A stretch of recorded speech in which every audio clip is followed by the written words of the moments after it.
Hola, ¿cómo estás? Yo soy Pipo y una vez más tenemos la oportunidad de juntarnos para leer la palabra de Dios. Espero que día a día podamos tener esta costumbre de leer la palabra, de meditar en ella y una vez más ella va a ser de bendición. Sin más, vamos a comenzar con la lectura de hoy. El primer rechazo. Ser llamado por Dios no significa que no pueda echar para atrás ese llamado, ministerio o asignación. El ejemplo es el propio Saúl, quien comenzó a desobedecer y a culpar a otros por sus actos en lugar de arrepentirse. Primero Samuel, capítulo 12. Discurso de despedida de Samuel. Entonces Samuel se dirigió a todo Israel. He hecho lo que me han pedido y les he dado un rey. Ahora el rey es su líder. Estoy aquí delante de ustedes, un hombre ya viejo y canoso, y mis hijos les sirven. He sido su líder desde mi niñez hasta el día de hoy. Ahora testifiquen contra mí en presencia del Señor y ante su ungido. ¿A quién le he robado un buey o un burro? ¿Alguna vez he estafado a alguno de ustedes? ¿Alguna vez los he oprimido? ¿Alguna vez he aceptado soborno o he pervertido la justicia? Díganmelo y corregiré cualquier cosa incorrecta que haya hecho. No, le contestaron ellos. Nunca nos has engañado ni oprimido y nunca has aceptado soborno alguno. El Señor y su ungido son mis testigos hoy, declaró Samuel, de que mis manos están limpias. Sí, Él es nuestro testigo, respondieron. Fue el Señor quien designó a Moisés y a Aarón, continuó Samuel. Él sacó a sus antepasados de la tierra de Egipto. Ahora permanezcan aquí en silencio delante del Señor, mientras les recuerdo todas las grandes cosas que el Señor ha hecho por ustedes y por sus antepasados. Cuando los israelitas estaban en Egipto y clamaron al Señor, Él envió a Moisés y a Aarón para rescatarlos de Egipto y traerlos a esta tierra. Sin embargo, los israelitas pronto se olvidaron del Señor su Dios. Entonces Él los entregó a Sísara, el comandante del ejército de Azor, y también a los filisteos y al rey de Moab, quienes lucharon contra ellos. Entonces clamaron al Señor nuevamente y confesaron: hemos pecado al apartarnos del Señor y al rendir culto a las imágenes de Baal y Astoret. Pero te adoraremos a ti, solo a ti, si nos rescatas de nuestros enemigos. Luego el Señor envió a Gedeón, a Bedam, a Jefté y a Samuel para salvarlos, y ustedes vivieron a salvo. Pero cuando tuvieron miedo de Naas, rey de Amón, vinieron a mí y dijeron que querían un rey para que gobernara sobre ustedes, aun cuando el Señor su Dios ya era su rey. Está bien, aquí está el rey que han escogido. Ustedes lo pidieron y el Señor se lo concedió. Ahora, si ustedes temen al Señor y lo adoran, si escuchan su voz y no se rebelan contra sus mandatos, entonces tanto ustedes como su rey demostrarán que reconocen al Señor como su Dios. Pero si se rebelan contra los mandatos del Señor y rehúsan escucharlo, entonces su mano será tan dura con ustedes como ha sido con sus antepasados. Ahora, quédense aquí y vean la maravilla que el Señor está a punto de hacer. Ustedes saben que nunca llueve en esta época del año durante la cosecha de trigo. Le pediré al Señor que hoy envíe truenos y lluvia. Entonces se darán cuenta de que tan perversos han sido al pedirle al Señor un rey.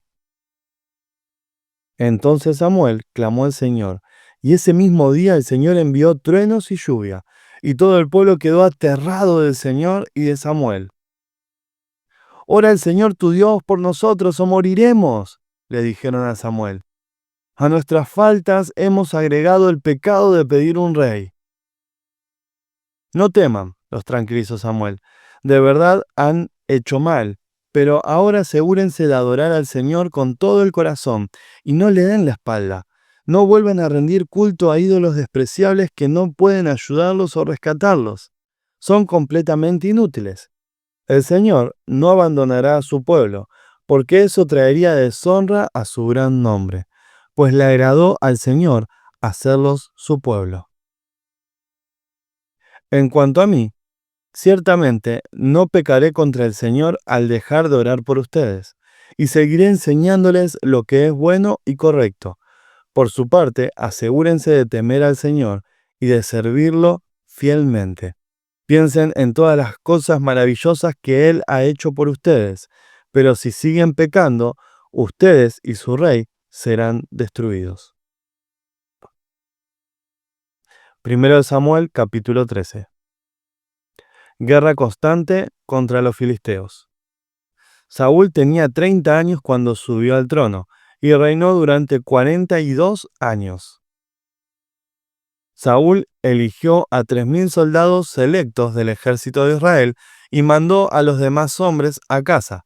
Llevó consigo a 2.000 de los hombres escogidos a Micmas y a la zona montañosa de Betel. Los otros 1.000 fueron con Jonatán, el hijo de Saúl, a Gibeá en la tierra de Benjamín. Poco tiempo después, Jonatán atacó y derrotó la guarnición de los filisteos en Geba. La noticia corrió rápidamente entre los filisteos. Entonces Saúl tocó el cuerno de carnero por toda la tierra y dijo: Hebreos, escuchen esto, levántense, sublévense.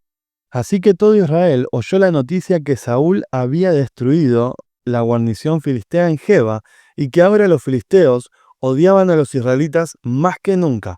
Entonces todo el ejército israelita fue llamado para unirse a Saúl en Gilgal. Los filisteos reunieron un ejército poderoso de 3.000 carros de guerra, 6.000 hombres para conducirlos, y tantos guerreros como los granos de la arena a la orilla del mar. Acamparon en Micmas, al oriente de Bet-Aven. Los hombres de Israel vieron el gran aprieto en el que se encontraban y, como estaban fuertemente presionados por el enemigo, trataron de esconderse en cuevas, matorrales, rocas, hoyos y cisternas. Algunos cruzaron el río Jordán y escaparon a la tierra de Gad en Galaad. Desobediencia de Saúl y reproche de Samuel. Mientras tanto, Saúl se quedó en Gilgal y sus hombres temblaban de miedo. Durante 7 días, Saúl esperó allí, según las instrucciones de Samuel. Pero aún así Samuel no llegaba. Saúl se dio cuenta de que sus tropas habían comenzado a desertar, de modo que ordenó: tráiganme la ofrenda quemada y las ofrendas de paz. Y Saúl mismo sacrificó la ofrenda quemada. Precisamente cuando Saúl terminaba de sacrificar la ofrenda quemada, llegó Samuel. Saúl salió a recibirlo, pero Samuel preguntó: ¿qué has hecho? Saúl le contestó: vi que mis hombres me abandonaban y que tú no llegabas cuando prometiste, y que los filisteos ya están en Micmas, listos para la batalla. Así que dije: los filisteos están listos para marchar contra nosotros en Gilgal, y yo ni siquiera he pedido ayuda al Señor. De manera que me vi obligado a ofrecer yo mismo la ofrenda quemada antes de que tú llegaras. ¡Qué tontería!, exclamó Samuel. No obedeciste al mandato que te dio el Señor tu Dios. Si lo hubieras obedecido, el Señor habría establecido tu reinado sobre Israel para siempre. Pero ahora tu reino tiene que terminar, porque el Señor ha buscado un hombre conforme a su propio corazón. El Señor ya lo ha nombrado para ser líder de su pueblo, porque tú no obedeciste el mandato del Señor. Desventaja militar de Israel. Después Samuel salió de Gilgal y siguió su camino, pero el resto de las tropas fue con Saúl a encontrarse con el ejército. De Gilgal subieron a Gibeá en la tierra de Benjamín. Cuando Saúl contó los hombres que todavía estaban con él, descubrió que solo quedaban 600. Saúl, Jonatán y las tropas acampaban en Geba, en la tierra de Benjamín, mientras que los filisteos levantaron su campamento en Micmas. 3 destacamentos de asalto pronto salieron del campamento de los filisteos. Uno fue al norte, hacia Ofra, en la tierra de Sual. Otro fue al occidente, a Bet-Horón, y el tercero avanzó hacia la frontera sobre el valle de Seboim, cerca del desierto. No había herreros en la tierra de Israel en esos días. Los filisteos no los permitían, por miedo a que forjaran espadas y lanzas para los hebreos. Entonces, cada vez que los israelitas necesitaban afilar sus rejas de arado, picos, hachas y hoces, tenían que llevarlos a un herrero filisteo. Lo que cobraban era lo siguiente: 8 gramos de plata por afilar una reja de arado o un pico, y 4 gramos por afilar un hacha o hacer la punta de una aguijada para bueyes. Por eso, el día de la batalla, nadie del pueblo de Israel tenía espada o lanza, excepto Saúl y Jonatán. El paso de Micmas, mientras tanto, había sido asegurado por un contingente del ejército filisteo. 1 Samuel 14, 1 al 46. Cierto día, Jonatán le dijo a su escudero: «Ven, vamos a donde está la avanzada de los filisteos». Pero Jonatán no le dijo a su padre lo que pensaba hacer. Mientras tanto, Saúl y sus 600 hombres acamparon en las afueras de Gibeá, alrededor del árbol de granadas de Migrón. Entre los hombres de Saúl estaba Ahías, el sacerdote que vestía el efod, el chaleco sacerdotal. Ahías era hijo de Ahitob, hermano de Icabod, hijo de Finés, hijo de Elí, sacerdote del Señor, que había servido en Silo. Nadie se dio cuenta de que Jonatán había dejado el campamento israelita. Para llegar al puesto de avanzada de los filisteos, Jonatán tuvo que descender de entre dos peñascos llamados Boses y Sene. Un peñasco estaba al norte frente a Micmas, el otro estaba al sur, delante de Geba. «Crucemos hasta la avanzada de esos paganos», le dijo Jonatán a su escudero. «Tal vez el Señor nos ayude, porque nada puede detener al Señor. Él puede ganar la batalla, sea que tenga muchos guerreros o solo unos cuantos». «Haz lo que mejor te parezca», respondió el escudero. «Estoy contigo. Decidas lo que decidas». «Muy bien», le dijo Jonatán. «Cruzaremos y dejaremos que nos vean. Si nos dicen: quédense en donde están o los mataremos, entonces nos detendremos y no subiremos hacia ellos. Pero si nos dicen: suban y peleen, entonces subiremos. Esa será la señal del Señor de que nos ayudará a derrotarlos». Cuando los filisteos vieron que se acercaban, gritaron: «¡Miren! Los hebreos salen de sus escondites». Entonces los hombres de la avanzada le gritaron a Jonatán: «Suban aquí y les daremos una lección». «Vamos, sube detrás de mí», le dijo Jonatán a su escudero, «porque el Señor nos ayudará a derrotarlos». Así que escalaron usando pies y manos. Entonces los filisteos caían ante Jonatán y su escudero mataba a los que venían por detrás. Mataron a unos 20 hombres en total, y sus cuerpos quedaron dispersos en un espacio de 1/4 hectárea.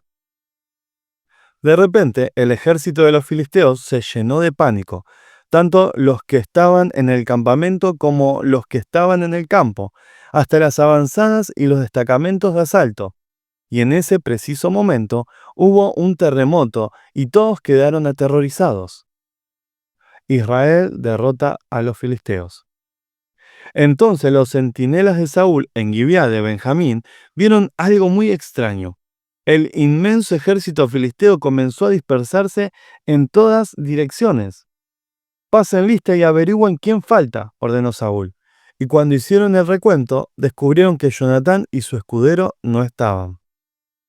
Entonces Saúl le gritó a Ahías: «Trae el efod aquí», pues en ese tiempo Ahías llevaba puesto el efod delante de los israelitas.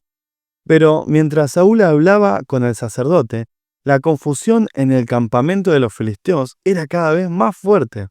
Entonces Saúl le dijo al sacerdote: «No importa, vamos ya». Enseguida Saúl y sus hombres corrieron a la batalla y encontraron que los filisteos estaban matándose unos a otros. Había una terrible confusión en todas partes. Aún los hebreos, que anteriormente se habían unido al ejército filisteo, se rebelaron y se unieron a Saúl, a Jonatán y al resto de los israelitas. De igual manera, los hombres de Israel que estaban escondidos en las montañas de Efraín cuando vieron que los filisteos huían, se unieron a la persecución. Así que en ese día el Señor salvó a Israel y la recia batalla se extendió aún más allá de Bet-Aven. Juramento necio de Saúl. Ahora bien, ese día los hombres de Israel quedaron agotados porque Saúl los había puesto bajo juramento diciendo: que caiga una maldición sobre cualquiera que coma antes del anochecer, antes de que me vengue por completo de mis enemigos. De manera que nadie comió nada en todo el día. Aun cuando en el suelo del bosque todos habían encontrado panales de miel, así que no se atrevieron a tocar la miel por miedo al juramento que habían hecho. Pero Jonatán no había escuchado la orden de su padre, y metió la punta de su vara en un panal, y comió la miel. Después de haberla comido, cobró nuevas fuerzas. Pero uno de los hombres lo vio y le dijo: tu padre obligó al ejército que hiciera un juramento estricto que cualquiera que comiera algún alimento hoy sería maldito. Por eso todos están cansados y desfallecidos. Mi padre nos ha creado dificultades a todos, exclamó Jonatán. Una orden como esa solo puede causarnos daño. Miren cómo he cobrado nuevas fuerzas después de haber comido un poco de miel. Si a los hombres se les hubiera permitido comer libremente del alimento que encontraran entre nuestros enemigos, imagínense a cuántos filisteos más habríamos podido matar. Así que los israelitas persiguieron y mataron a los filisteos todo el día desde Micmas hasta Ajalón, pero los soldados iban debilitándose. Esa noche se apresuraron a echar mano del botín y mataron ovejas, cabras, ganado y becerros, pero los comieron sin escurrirles la sangre. Entonces alguien le informó a Saúl: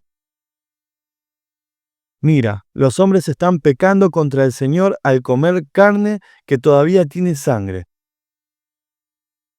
Eso está muy mal, dijo Saúl. Busquen una piedra grande y háganla rodar hasta aquí. Luego vayan entre las tropas y díganles: tráiganme el ganado, las ovejas y las cabras. Mátenlos aquí y escúrranle la sangre antes de comérselos. No pequen contra el Señor al comer carne que aún tiene sangre. Así que esa noche las tropas llevaron sus animales y los mataron allí. Luego Saúl construyó un altar al Señor. Fue el primer altar que él le construyó al Señor. Después Saúl dijo: persigamos a los filisteos toda la noche y saquemos sus bienes hasta el amanecer. Destruyamos hasta el último hombre. Sus hombres respondieron: haremos lo que mejor te parezca. Pero el sacerdote dijo: primero consultemos a Dios. Entonces Saúl le preguntó a Dios: ¿debemos perseguir a los filisteos? ¿Nos ayudarás a derrotarlos? Pero Dios no respondió ese día. Entonces Saúl les dijo a los líderes: algo anda mal. Que vengan aquí todos los comandantes de mi ejército. Debemos descubrir qué pecado se ha cometido hoy. Juro por el nombre del Señor, quien rescató a Israel, que el pecador morirá, aun si fuera mi propio hijo Jonatán. Pero nadie se atrevía a decirle cuál era el problema. Entonces Saúl dijo: Jonatán y yo nos pondremos aquí, y todos ustedes se pondrán allá. Y el pueblo respondió a Saúl: lo que mejor te parezca. Entonces Saúl oró: oh Señor, Dios de Israel, por favor, muéstranos quién es culpable y quién es inocente. Entonces hicieron un sorteo sagrado, y Jonatán y Saúl fueron señalados como los culpables, y los demás declarados inocentes. Después dijo Saúl: ahora hagan otro sorteo para señalar si es Jonatán o soy yo. Entonces Jonatán fue indicado como el culpable. Dime lo que has hecho, le preguntó Saúl a Jonatán. Probé un poco de miel, admitió Jonatán. Fue solo un poco en la punta de mi vara. ¿Merece eso la muerte? Sí, Jonatán, dijo Saúl. Debes morir. Que Dios me castigue e incluso me mate si no mueres por esto. Pero la gente intervino y le dijo a Saúl: Jonatán ganó esta gran victoria para Israel. ¿Debes morir? De ningún modo. tan cierto como el Señor vive, que ni un solo cabello de su cabeza será tocado, porque hoy Dios lo ayudó a hacer esta gran proeza. De modo que la gente salvó a Jonatán de la muerte. Entonces Saúl llamó a su ejército y no persiguieron más a los filisteos, y los filisteos volvieron a sus casas.